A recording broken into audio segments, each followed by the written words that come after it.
नमस्कार। आकाशवाणी से प्रस्तुत है समाचार प्रभात।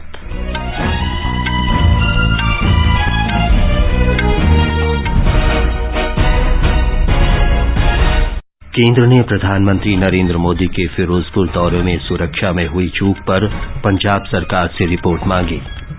गृह मंत्री अमित शाह ने कहा, प्रधानमंत्री के दौरे में सुरक्षा प्रबंध में लापरवाही पूरी तरह से अस्वीकार्य, इसकी जवाबदेही तय की जाएगी। निर्वाचन आयोग ने मणिपुर में आगामी विधानसभा चुनाव की तैयारियों की समीक्षा की। राष्ट्रीय कोविड टीकाकरण अभियान के अंतर्गत देश में 1,48,58,00,000 टीके लगाए गए। किशोरों को अब तक 1,24,00,000 टीके लगाए गए। स्वास्थ्य मंत्रालय ने कोरोना के मामूली और बिना लक्षण वाले मरीजों के लिए घर में ही पृथकवास से संबंधित नए दिशा निर्देश जारी किए। 4 घंटे में ओमिक्रॉन का पता लगाने के लिए स्वदेशी RT-PCR किट को DCGI की मंजूरी। हिमाचल प्रदेश, बिहार और तमिलनाडु में कोरोना संक्रमण के बढ़ते मामलों को देखते हुए आज से रात्रि कर्फ्यू। प्रधानमंत्री नरेंद्र मोदी और जर्मनी के नए चांसलर के बीच जलवायु संकट से निपटने के उपायों और हरित ऊर्जा में सहयोग बढ़ाने पर सहमति। जोहानिसबर्ग में भारत के साथ दूसरे क्रिकेट टेस्ट मैच के चौथे दिन आज दक्षिण अफ्रीका 2 विकेट पर 118 रन के स्कोर से आगे खेलेगा। समाचार प्रभात में निखिल कुमार के साथ मैं विमलेंदु पांडे। देश कोविड टीकाकरण अभियान के अंतर्गत 150 करोड़ टीके लगाने की दिशा में निरंतर आगे बढ़ रहा है। कोरोना वायरस का नया वेरिएंट मिलने से चिंताएं बढ़ी हैं। 15 से 18 वर्ष के किशोरों के लिए राष्ट्रव्यापी टीकाकरण शुरू हो गया है। आपसे हमारी अपील है कि यथाशीघ्र दोनों टीके लगवाएं और अन्य लोगों को भी टीके लगवाने के लिए प्रेरित करें। कृपया 3 सरल उपायों का पालन अवश्य करें। मास्क लगाएं, 2 गज की सुरक्षित दूरी बनाए रखें और हाथ और चेहरा साफ रखें। कोविड से संबंधित किसी भी जानकारी और मार्गदर्शन के लिए राष्ट्रीय हेल्पलाइन नंबर 011-2397-8046 और 1075 पर संपर्क करें। अब समाचार विस्तार से। पंजाब में प्रधानमंत्री नरेंद्र मोदी के काफिले को प्रदर्शनकारियों के रोके जाने पर केंद्रीय गृह मंत्रालय ने संज्ञान लिया है। गृह मंत्रालय ने इसे प्रधानमंत्री की सुरक्षा में चूक और लापरवाही मानते हुए पंजाब सरकार से रिपोर्ट मांगी है। मंत्रालय ने इस लापरवाही की जिम्मेदारी तय करने और दोषियों के खिलाफ कड़ी कार्रवाई करने को भी कहा है। गृह मंत्री अमित शाह ने कहा कि प्रधानमंत्री के दौरे में सुरक्षा प्रबंध में इस तरह की लापरवाही पूरी तरह से अस्वीकार्य है, इसकी जवाबदेही तय की जाएगी। उन्होंने कहा कि पंजाब में जो कुछ हुआ वो कांग्रेस की सोच और उसकी कार्यप्रणाली को दर्शाता है। एक रिपोर्ट। पंजाब के फिरोजपुर में प्रधानमंत्री नरेंद्र मोदी की प्रस्तावित रैली सुरक्षा चूक के कारण कल रद्द कर दी गई थी। प्रधानमंत्री कल सवेरे भटिंडा पहुंचे, जहां से उन्हें हेलीकॉप्टर से हुसैनीवाला में राष्ट्रीय शहीद स्मारक जाना था, लेकिन वर्षा और खराब मौसम के कारण प्रधानमंत्री को करीब 20 मिनट तक मौसम ठीक होने की प्रतीक्षा करनी पड़ी। पंजाब पुलिस के महानिदेशक द्वारा सुरक्षा व्यवस्था की आवश्यक पुष्टि किए जाने के बाद वे सड़क मार्ग से रैली स्थल के लिए रवाना हुए। स्मारक से लगभग 30 किलोमीटर दूर प्रधानमंत्री मोदी का काफिला जब एक फ्लाईओवर पर पहुंचा तो वहां कुछ प्रदर्शनकारियों ने सड़क को अवरुद्ध कर दिया, जिसके कारण प्रधानमंत्री को 15 से 20 मिनट तक फ्लाईओवर पर फंसे रहना पड़ा, जो सुरक्षा में एक बड़ी चूक मानी जा रही है। समाचार कक्ष से विजय लक्ष्मी कासोटिया। भाजपा नेता और केंद्रीय मंत्री स्मृति ईरानी ने भी प्रधानमंत्री के पंजाब दौरे में सुरक्षा चूक को लेकर राज्य सरकार की आलोचना की। प्रधानमंत्री जी के पूरे कैवलकेड को जब रोकने का प्रयास हुआ, 20 मिनट तक जब उनकी सुरक्षा भंग की गई, जिन लोगों ने प्रधानमंत्री की सुरक्षा को भंग किया, उन लोगों को प्रधानमंत्री की गाड़ी के पास तक, उस स्थल तक किसने और कैसे पहुंचाया? क्योंकि हिंदुस्तान में हर नागरिक जानता है कि प्रधानमंत्री की इस वक्त की मूवमेंट कहां, कब, कैसे हो रही है, ये साधारणतः जानकारी उपलब्ध नहीं होती। उस क्षण किसने उन लोगों को फ्लाईओवर पर भेजा, ठहराया, व्यवस्था की, इसका जवाब पंजाब की कांग्रेस सरकार को देना होगा। निर्वाचन आयोग ने मणिपुर में आगामी विधानसभा चुनाव की तैयारियों की समीक्षा के लिए कल एक वर्चुअल बैठक आयोजित की। मुख्य निर्वाचन आयुक्त सुशील चंद्रा द्वारा आयोजित बैठक में निर्वाचन आयुक्तों राजीव कुमार और अनूप चंद्र पांडेय ने भाग लिया। मणिपुर विधानसभा का कार्यकाल 19 मार्च को समाप्त हो रहा है। सदन की 60 सीटों के लिए मतदान कराया जाएगा। विभिन्न राजनीतिक दलों के प्रतिनिधियों ने वीडियो कॉन्फ्रेंस के जरिए बैठक में भाग लिया। इनमें भारतीय जनता पार्टी, कांग्रेस, टीएमसी, वामपंथी और नगा पीपल्स फ्रंट के प्रतिनिधि शामिल थे। राजनीतिक दलों ने चुनाव में धन बल शराब, नशीले पदार्थों और मतदाताओं को डराने धमकाने जैसे मुख्य मुद्दे विशेष रूप से उठाए। प्रतिनिधियों ने चुनाव खर्च पर कड़ी निगरानी रखे जाने का अनुरोध किया ताकि स्वतंत्र और निष्पक्ष चुनाव सुनिश्चित किया जा सके। रक्षा मंत्री राजनाथ सिंह और केंद्रीय सड़क परिवहन तथा राजमार्ग मंत्री नितिन गडकरी ने कल लखनऊ कानपुर एक्सप्रेसवे की आधारशिला रखी। इस परियोजना पर 4,200 करोड़ रुपए की लागत आएगी। इस अवसर पर श्री सिंह ने कहा कि इन परियोजनाओं से न केवल राजधानी लखनऊ बल्कि पूरे उत्तर प्रदेश का विकास होगा। कानपुर एक्सप्रेसवे के बारे में मैं कहना चाहूंगा, यह सचमुच प्रदेशवासियों के लिए बहुत बड़ी सौगात है और मैं समझता हूं लखनऊ कानपुर में जिस एक्सप्रेसवे का निर्माण हो रहा है उसे केवल सामान्य एक्सप्रेसवे के रूप में नहीं देखा जाना चाहिए, बल्कि मैं मानता हूं कि लखनऊ कानपुर एक्सप्रेसवे को एक इकोनॉमिक कॉरिडोर के रूप में इसे देखा जाना चाहिए। सड़क परिवहन मंत्री नितिन गडकरी ने भी राज्य के विभिन्न स्थानों पर 26,778 करोड़ रुपए लागत की राष्ट्रीय राजमार्ग परियोजनाओं का लोकार्पण किया। उन्होंने कानपुर में राष्ट्रीय राजमार्ग की 8 परियोजनाओं का उद्घाटन और शिलान्यास किया। श्री गडकरी ने दिल्ली अमृतसर कटरा एक्सप्रेसवे और राष्ट्रीय राजमार्ग अमृतसर घोमन टांडा परियोजना की वीडियो कॉन्फ्रेंस के माध्यम से आधारशिला रखी। आगे बढ़ने से पहले एक नजर मुख्य समाचारों पर। केंद्र ने प्रधानमंत्री नरेंद्र मोदी के फिरोजपुर दौरे में सुरक्षा में हुई चूक पर पंजाब सरकार से रिपोर्ट मांगी। गृहमंत्री अमित शाह ने कहा, प्रधानमंत्री के दौरे में सुरक्षा प्रबंध में लापरवाही पूरी तरह से अस्वीकार्य, इसकी जवाबदेही तय की जाएगी। निर्वाचन आयोग ने मणिपुर में आगामी विधानसभा चुनाव की तैयारियों की समीक्षा की। राष्ट्रीय कोविड टीकाकरण अभियान के अंतर्गत देश में 1,48,58,00,000 से अधिक टीके लगाए गए। किशोरों को अब तक 1,24,00,000 डोज दी गई। स्वास्थ्य मंत्रालय ने कोरोना के हल्के और बिना लक्षण वाले मरीजों के लिए घर में ही पृथकवास से संबंधित नए दिशा निर्देश जारी किए हैं। 4 घंटे में ओमिक्रॉन का पता लगाने के लिए स्वदेशी RT-PCR किट को DCGI की मंजूरी। हिमाचल प्रदेश, बिहार और तमिलनाडु में कोरोना संक्रमण के बढ़ते मामलों को देखते हुए आज से रात्रि कर्फ्यू। प्रधानमंत्री नरेंद्र मोदी और जर्मनी के नए चांसलर के बीच जलवायु संकट से निपटने के उपायों और हरित ऊर्जा में सहयोग बढ़ाने पर सहमति। और जोहानिसबर्ग में भारत के साथ दूसरे क्रिकेट टेस्ट मैच के चौथे दिन आज दक्षिण अफ्रीका 2 विकेट पर 118 रन के स्कोर से आगे खेलेगा। राष्ट्रीय कोविड टीकाकरण अभियान के अंतर्गत देश में 1,48,58,00,000 टीके लगाए जा चुके हैं। स्वास्थ्य मंत्रालय ने कहा कि कल 82 लाख से अधिक टीके लगाए गए। इनमें से 37,44,000 टीके 15 से 18 आयु वर्ग के किशोरों को लगाए गए। मंत्रालय ने बताया कि किशोरों के टीकाकरण आरंभ होने के बाद से अब तक 1,24,00,000 बच्चों को टीके की पहली खुराक दी जा चुकी है। ट्वीट संदेश में स्वास्थ्य मंत्री मनसुख मांडविया ने टीकाकरण के प्रति किशोरों के उत्साह की प्रशंसा की और इस उपलब्धि के लिए उन्हें बधाई दी। उन्होंने सभी पात्र किशोरों से जल्द टीका लगवाने की अपील की। स्वास्थ्य मंत्रालय ने कोविड के मामूली और बिना लक्षण वाले रोगियों को घर पर पृथकवास में रखने के बारे में संशोधित दिशा निर्देश जारी किए हैं। निर्देशों के अनुसार कोविड रोगी को परिवार के अन्य सदस्यों से स्वयं को अलग रखना चाहिए। विशेष रूप से परिवार के वरिष्ठ सदस्यों और अन्य बीमारियों का सामना कर रहे सदस्यों से उन्हें पृथक रहना चाहिए।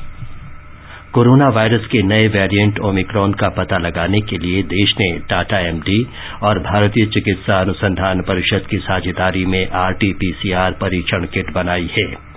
ICMR के महानिदेशक डॉक्टर बलराम भार्गव ने कल नई दिल्ली में मीडिया को जानकारी देते हुए बताया कि परीक्षण किट भारतीय औषधि महानियंत्रक ने अनुमोदित की है। इस किट से जांच का परिणाम 4 घंटे में मिल जाएगा। हिमाचल प्रदेश मंत्रिमंडल ने कोविड संक्रमण के बढ़ते मामलों को देखते हुए कुछ प्रतिबंध लगाने का निर्णय लिया है। राज्य में 10 बजे से सुबह 5 बजे तक रात्रि कर्फ्यू रहेगा। आकाशवाणी से विशेष बातचीत में हिमाचल प्रदेश के मुख्यमंत्री जयराम ठाकुर ने बताया कि विवाह स्थलों और बैंक्वेट हॉल में 50% लोगों के एकत्र होने की अनुमति दी गई है। ने निर्णय लिया प्रदेश की जो कोविड की सिचुएशन को ध्यान में रखते हुए, एक तो हमने तय किया कि सोशल गैदरिंग्स पर 50% टोटल कैपेसिटी का वही अलाउ किया। मंदिरों में दर्शन करने के लिए तो हमने अनुमति अभी रखी है फिलहाल, लेकिन लंगर और ये जागरण वगैरह किए जाते हैं उस पर भी रोक लगाई है। और इसके अलावा जो हमारे क्लब है और स्विमिंग पूल है उन सब पर जो है रोक लगाई है। कोविड की सिचुएशन को ध्यान में रखते हुए जो होटलियर एसोसिएशन उनसे आग्रह किया है, उनको हमने निर्देश भी किए इस बात को लेकर के कि वो सुनिश्चित करें कि कोविड के प्रोटोकॉल का वहां पर पालन करें और हमारा प्रशासन जो है वो वहां पर इस सारी चीज की मॉनिटरिंग भी करेगा। और जो टूरिस्ट हिमाचल प्रदेश में आए हैं उनके लिए ये आवश्यक कर दिया कि वो जो है कोविड के नियमों का पालन करें, अन्यथा जो है वो हिमाचल प्रदेश में आएंगे तो जो कानूनी कार्रवाई उस दृष्टि से होगी उस पर भी हमने विचार किया है। बिहार में कोविड संक्रमण बढ़ने के कारण आज रात 10 बजे से सुबह 5 बजे तक रात्रि कर्फ्यू लगाया जाएगा। रात्रि कर्फ्यू 21 जनवरी तक जारी रहेगा। कर्फ्यू के दौरान आवश्यक गतिविधियों की अनुमति होगी।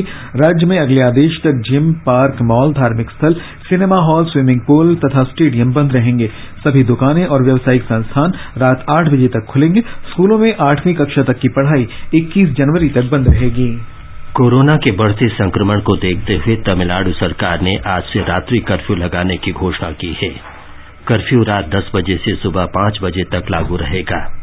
दिशा निर्देशों के अनुसार यातायात और अन्य आवश्यक सेवाएं जैसे एटीएम, पेट्रोल पंप, रसोई गैस ले जाने वाली गाड़ियां, समाचार पत्र, दूध और दवाइयों की दुकानें रात को खुली रहेंगी।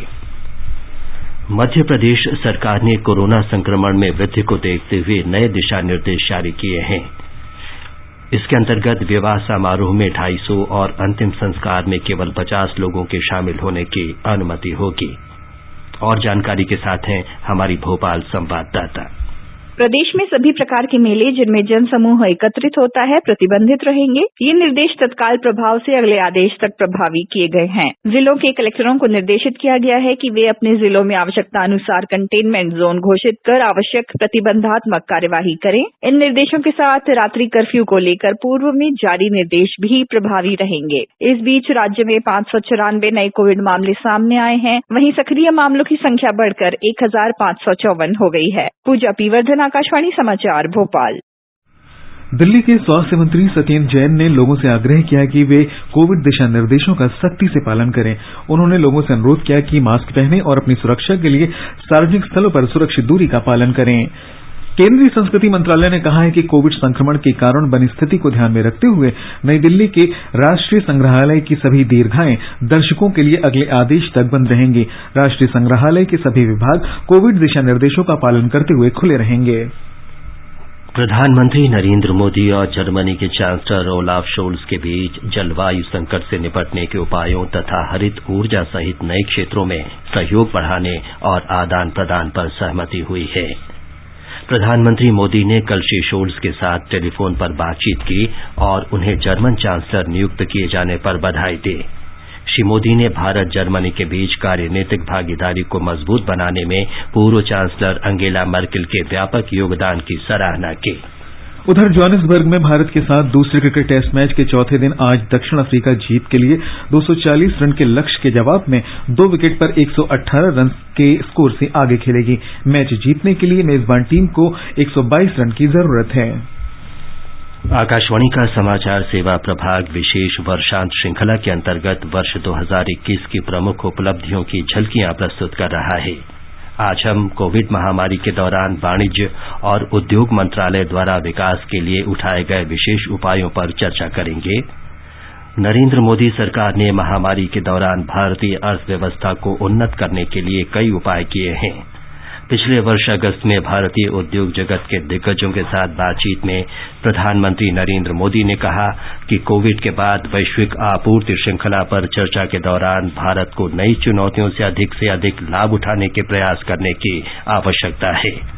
फ्रेंड्स, ग्लोबल इकोनॉमी में हमारी हिस्सेदारी सबसे अधिक थी और वो समय था हमारा देश का। उसका एक बड़ा कारण भारत का ताकतवर ट्रेड और एक्सपोर्ट था। हमारे दुनिया के लगभग हर हिस्से के साथ ट्रेड लिंक्स रहे हैं और ट्रेड रूट्स भी रहे हैं। आज जब हम ग्लोबल इकोनॉमी में अपनी उस पुरानी हिस्सेदारी को वापस पाने का प्रयास कर रहे हैं, तब भी हमारे एक्सपोर्ट का रोल बहुत अहम है। पोस्ट कोविड ग्लोबल वर्ल्ड में जब ग्लोबल सप्लाई चेन को लेकर आज एक व्यापक डिबेट है, तब हमें नए अवसरों का लाभ उठाने के लिए पूरी ताकत लगा देनी है।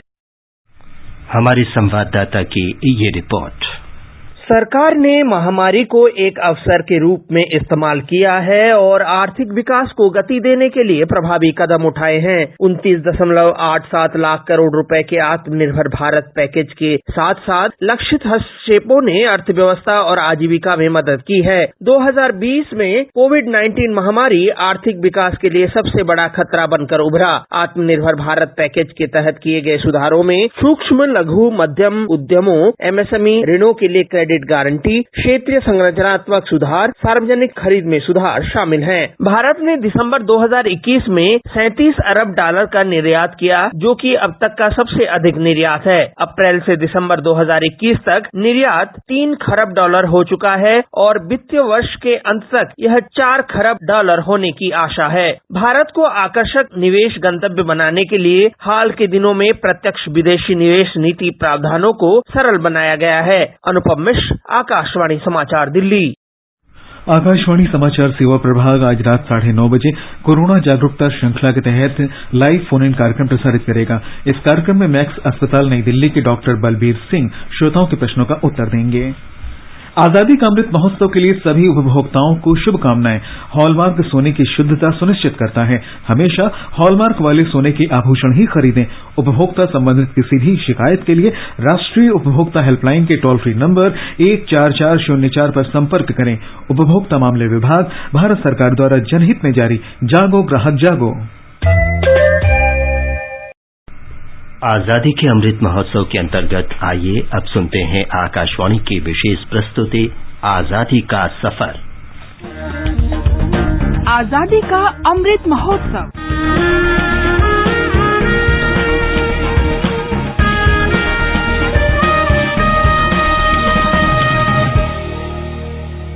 आजादी का सफर आकाशवाणी के संग। भारत का शानदार स्वाधीनता संघर्ष आधुनिक विश्व के महानतम संघर्षों में से एक है। आकाशवाणी से हम आपके लिए रोजाना ला रहे हैं इस शानदार संघर्ष की झलक। निज भाषा उन्नति है सब उन्नति को मूल, बिन निज भाषा ज्ञान के मिटत नहीं को सूल। आज की कड़ी में हम श्रद्धांजलि दे रहे हैं स्वाधीनता सेनानी तथा हिंदी साहित्य और हिंदी रंगमंच के जनक भारतेंदु हरिश्चंद्र को। उनका निधन 6 जनवरी 1885 को हुआ था। अंग्रेजी पढ़ी के जद्यपि सब गुण होत प्रवीण, दैनिज भाषा ज्ञान बिन रहत हीन के हीन। भारतेंदु की उम्र मात्र 7 वर्ष की थी जब स्वतंत्रता के लिए प्रथम संग्राम लड़ा गया। बालक हरिश्चंद्र के मन पर इस संग्राम का गहरा प्रभाव पड़ा। भारतेंदु हिंदी पुनर्जागरण के अग्रदूत थे। हिंदी देशी राष्ट्रवाद का श्रेय भारतेंदु को ही दिया जाता है। उन्होंने ऐसा जन आंदोलन चलाया जिसकी परिणति लोकप्रिय नारे हिंदी, हिंदू, हिंदुस्तान के रूप में हुई। उन्नति पूरी है तभी जब घर उन्नति होए, निज शरीर उन्नति किए रहत मूड सब कोय। उनकी पत्रिकाओं में ब्रिटिश सरकार की दमनकारी नीतियों की कड़ी आलोचना की जाती थी। हरिश्चंद्र ने लोगों की दुर्दशा, देश की गरीबी, पराधीनता, अमानवीय शोषण, मध्यम वर्ग के असंतोष और देश की प्रगति के लिए ललक का प्रतिनिधित्व किया। उनके अंधेर नगरी नाटक का मूल सार अंधेर नगरी चौपट राजा, टके सेर भाजी, टके सेर खाजा है, जो अतार्किक और निरंकुश ब्रिटिश सरकार पर व्यंग है।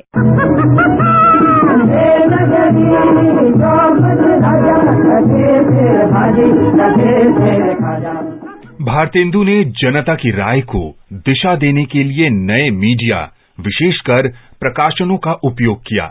उन्होंने देश में पहला हिंदी आंदोलन आरंभ किया। खड़ी बोली में लिखे उनके नाटक, कविताएं, गद्य और पत्रिकाएं उत्तर भारत में व्यापक रूप से वितरित किए जाते थे। निज भाषा उन्नति बिना कबहू न होए होए सोए, लाख उपाय अनेक यूं भले किरे किन कोय। खड़ी बोली को पहले आंतरिक बोली माना जाता था, लेकिन भारतेंदु की पत्रिकाओं के माध्यम से वो देश भर में शिक्षित जनता तक पहुंची। एक भाषा एक जीव एक मति सब घर के लोग, तबे बनत है सबन सो मिटत मूढ़ता सो।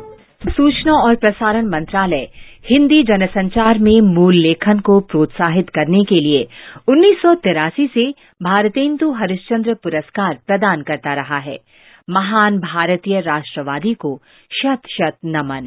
श्री गणराय नरतर धरी, आम्ही पुण्याचे बामण हरी। श्री गणराय नरतर धरी, आम्ही पुण्याचे बामण। हम आज पटकथा लेखक विजय ढूंढोपंत तेंदुलकर को भी स्मरण कर रहे हैं। उनका जन्म 6 जनवरी 1928 को महाराष्ट्र के कोल्हापुर में हुआ था।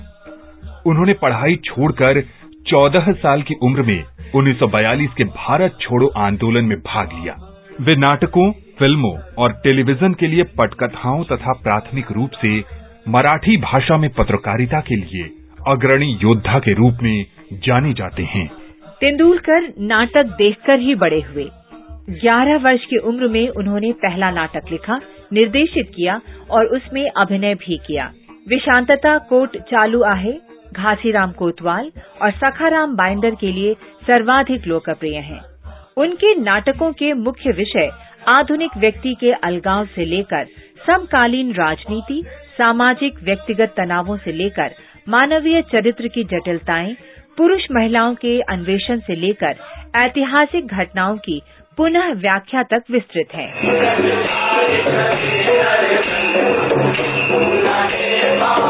उनके ज्यादातर नाटकों में वास्तविक जीवन की घटनाओं या सामाजिक उथल-पुथल से प्रेरणा ली गई है, जो कटु वास्तविकताओं पर स्पष्ट प्रकाश डालते हैं।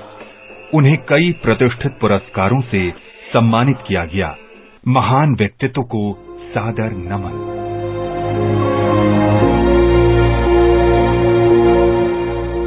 आज हम वर्तमान हरियाणा में गुरुग्राम जिले के बड़का निवासी 3 वीरों को भी श्रद्धांजलि अर्पित कर रहे हैं। ये हैं चंडू मेव के पुत्र खुशीराम, मुबारक मेव के पुत्र आमिर और मलखान मेव के पुत्र रणबाज मेव। इन तीनों ने 1857 के प्रथम स्वतंत्रता संग्राम में भाग लिया था। उन्हें अंग्रेजों ने गिरफ्तार किया और राजद्रोह का मुकदमा चलाया। तीनों को मौत की सजा सुनाई गई और वे 6 जनवरी 1858 को शहीद हो गए। मां भारती के महान सपूतों को शत शत नमन।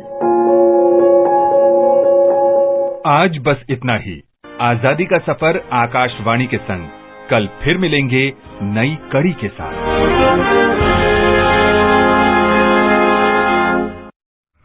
और अब एक नजर आज के मौसम पर।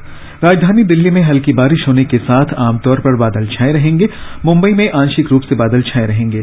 चेन्नई में सुबह कोहरा रहा और बाद में आंशिक रूप से बादल छाए रहेंगे। कोलकाता में सुबह कोहरा रहा, बाद में मुख्य रूप से आसमान साफ रहेगा। इन महानगरों का तापमान 11 डिग्री सेल्सियस और 32 डिग्री सेल्सियस के बीच रहेगा। श्रीनगर और लेह में हल्की बर्फबारी होने की संभावना है। गिलगित में वर्षा या बर्फबारी होने के आसार हैं।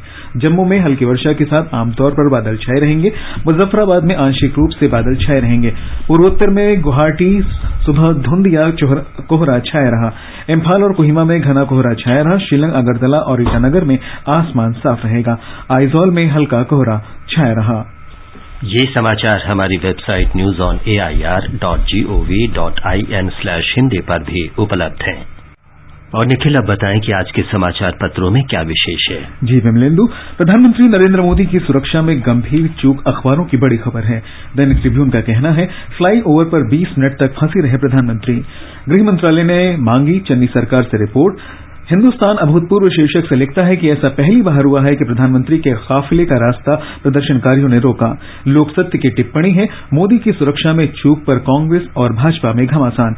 बढ़ते कोरोना संक्रमण पर दैनिक भास्कर की सुर्खी है, देश में केस 1 लाख की ओर। दिल्ली में 10,000, दूसरी लहर के चरम से भी तेज फैल रहा कोरोना संक्रमण प्रसार बताने वाली there are value 2.69। Amar Ujala की बड़ी खबर है मतदाता सूची तैयार, 5 राज्यों में चुनाव का ऐलान कभी भी, रैलियों और रोड शो पर रोक संभव, राजनीतिक दलों ने पहले ही रैलियां टाली। पंजाब केसरी का कयास है कि 5 राज्यों के चुनाव पर आज निर्णायक फैसला हो सकता है। हरिभूमि ने पुणे की सिंधुताई सपकाल के निधन पर श्रद्धांजलि दी है। जो मां खुद मांग कर पेट भरती थी, उन्होंने हजारों बच्चों का जीवन संवार दिया। अंत में मुख्य समाचार एक बार फिर।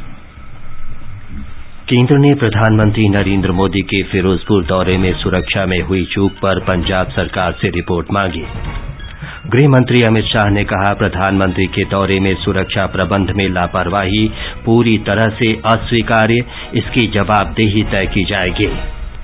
निर्वाचन आयोग ने मणिपुर में आगामी विधानसभा चुनाव की तैयारियों की समीक्षा की। राष्ट्रीय कोविड टीकाकरण अभियान के अंतर्गत देश में 1,48,58,00,000 टीके लगाए गए। अब तक 1,24,00,000 किशोरों को टीके की पहली डोज दी गई। स्वास्थ्य मंत्रालय ने कोरोना के मामूली और बिना लक्षण वाले मरीजों के लिए घर में ही पृथकवास से संबंधित नए दिशा निर्देश जारी किए।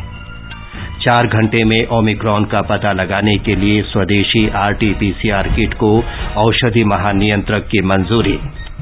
हिमाचल प्रदेश, बिहार और तमिलनाडु में कोरोना संक्रमण के बढ़ते मामलों को देखते हुए आज से रात्रि कर्फ्यू। प्रधानमंत्री नरेंद्र मोदी और जर्मनी के नए चांसलर के बीच जलवायु संकट से निपटने के उपायों और हरित ऊर्जा में सहयोग बढ़ाने पर सहमति। जोहानिसबर्ग में भारत के साथ दूसरे क्रिकेट टेस्ट मैच के चौथे दिन आज दक्षिण अफ्रीका 2 विकेट पर 118 रन के स्कोर से आगे खेलेगा। इसके साथ ही समाचार प्रभात का ये अंक समाप्त हुआ। नमस्कार।